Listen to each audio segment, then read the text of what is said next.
For today's video mga uncle, tara samahan nyo akong alamin kung paano ako nabudol ni kuya. Kaya naman intro, pasok! At ayun na nga mga uncle, ako nga pala ay umattend sa isang orientation dito sa school na papasukan ni kuya. Bali kasi papasok na nga pala si kuya ng kinder ngayong school year. Kaya naman pinatawag kami ng teacher niya. Bali kasi mga uncle, ipapaliwanag lang sa amin kung anong assessment ang gagawin sa kanila. Ito nga pala yung classmate ni kuya, si Riker. Yung assessment na gagawin sa kanila mga uncle, para nga pala sa kinder head start. Ito nga pala yung mga batang advance sa pag-aaral. Kaya naman dali-dali ko nang pinag-aral si kuya para sa gagawing assessment sa kanya kinabukasan. At pati nga pala si Boss Madam number 1 mga uncle ay nire-ready ko na para sa kinder head start assessment na gaganapin sa kanya 2 years from now. Kaya naman pag-iigihan ninyo ang pag-aaral para sa gayon ay makapasa kayo.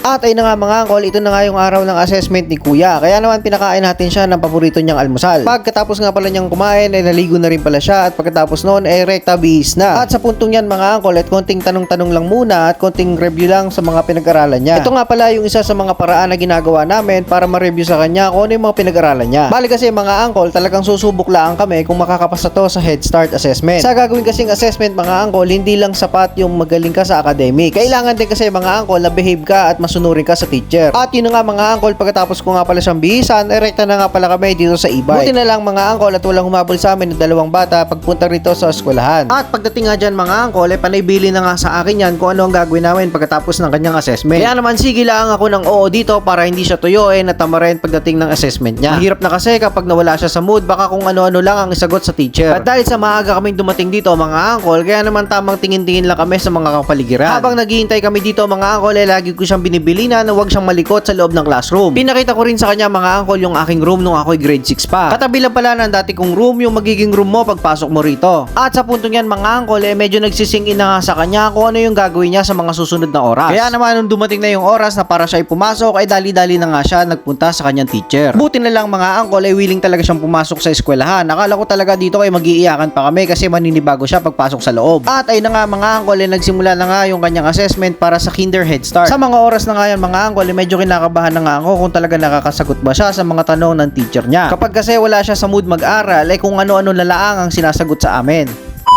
At makalipas lang ang isang oras na paghihintay mga uncle, ay tapos na nga siyang mag-exam. Bali, tinanong ko nga pala siya dito kung ano yung mga tinanong sa kanya, pero wala siyang naisagot sa akin. Siguro hindi niya maalala. Kaya naman sabi ko na lang sana makapasa ka anak. At pagkatapos nga nun mga uncle, ay oras na para tuparin yung kanyang mga binilin sa akin at pinangako ko sa kanya bago kami pumunta sa school. Kaya naman pagdating namin dito, ay agad-agad na kami bumili ng pagkain. Bali, take out na lang at sa bahay na lang tayo kumain. At sa puntong yan mga uncle, ay unti-unti ko nga pala siyang tinatanong kung ano yung mga naalala niya sa mga tanong ni teacher. Pero wala pa rin siyang maisagot sa akin. Kaya naman medyo kinakabahan na nga pala ako dito.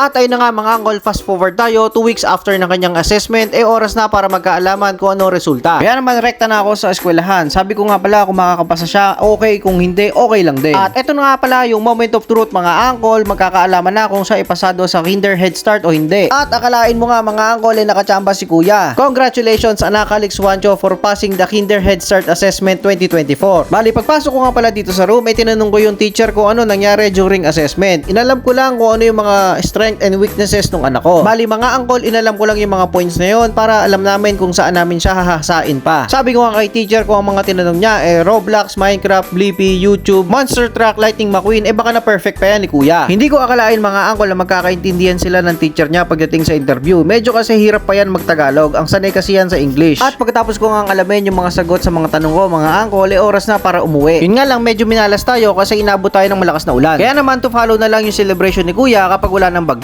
At yun na nga mga uncle, dito ko natatapusin itong video na to. Maraming salamat sa inyo mga uncle na patuloy na sumusuporta sa aming mga vlog. Hanggang dito na lang mga uncle. See you sa next vlog.